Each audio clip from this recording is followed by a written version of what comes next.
ओम शांति। कल का प्रश्न था, रावण राज्य क्या है जिसके कारण आत्मा विकार में चली जाती है। और रावण राज्य के कारण आत्मा विकार में जाती है या आत्मा के विकार में जाने से रावण राज्य शुरू होता है। तो देह अभिमान ही रावण है। रावण क्या है? देह अभिमान, जिसके आने से आत्मा वाम मार्ग अर्थात विकार में चली जाती है। काम विकार में जाने से आत्मा दुखी हो जाती है। अजर अमर आत्मा भी काम विकार के कारण मृत्यु दुख को सहन करती है। काम विकार आत्मा के दुख का मूल कारण है। काम विकार ही रावण राज्य की मुख्य पहचान है। अर्थात त्रेता युग के अंत में भल आत्मा की चारों चार कलाएं कम हो जाती है, परंतु उस समय तक रावण राज्य नहीं कहा जाता क्योंकि आत्मा काम विकार में नहीं जाती है।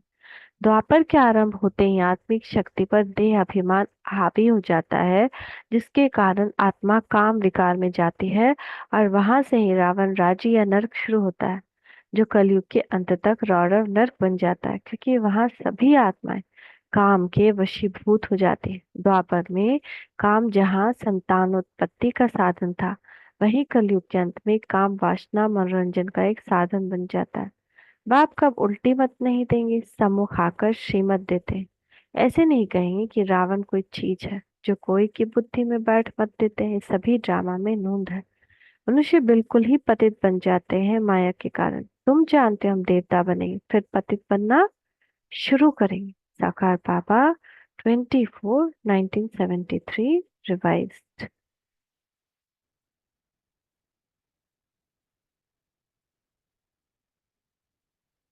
कुंभकर्ण का राज। तो कुंभकर्ण के लिए रामायण में गायन है कि कुंभकर्ण 6 मास सोता था, 6 मास जागता था, परंतु अब कुंभकर्ण कौन है इसके विषय में किसको कुछ पता नहीं था। अंधश्रद्धा से मानते रहते थे।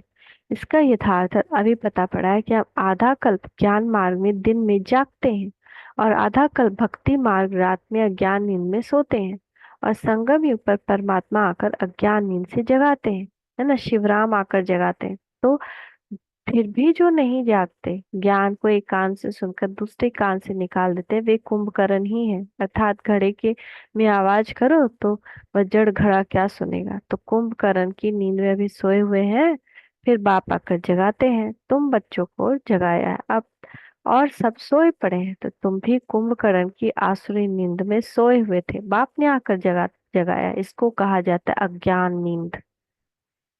तो कितना बड़ा राज है ना, हम सब कुंभकर्ण ही थे।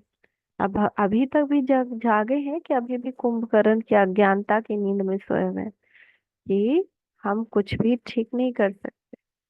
लेकिन परिवर्तन का एक ही आधार है, ज्ञान और योग। इसी से सबका कल्याण होगा। इसी से स्वयं के अंदर परिवर्तन आएगा, और स्वयं परिवर्तित होने से ही दूसरा परिवर्तित होगा। हमारे परिवर्तित हुए बिना कुछ भी परिवर्तन नहीं हो सकता। तो यही बाबा कह रहे हैं, जागो, आसुरी नींद से जागो, अज्ञान नींद से जागो। ओम शांति।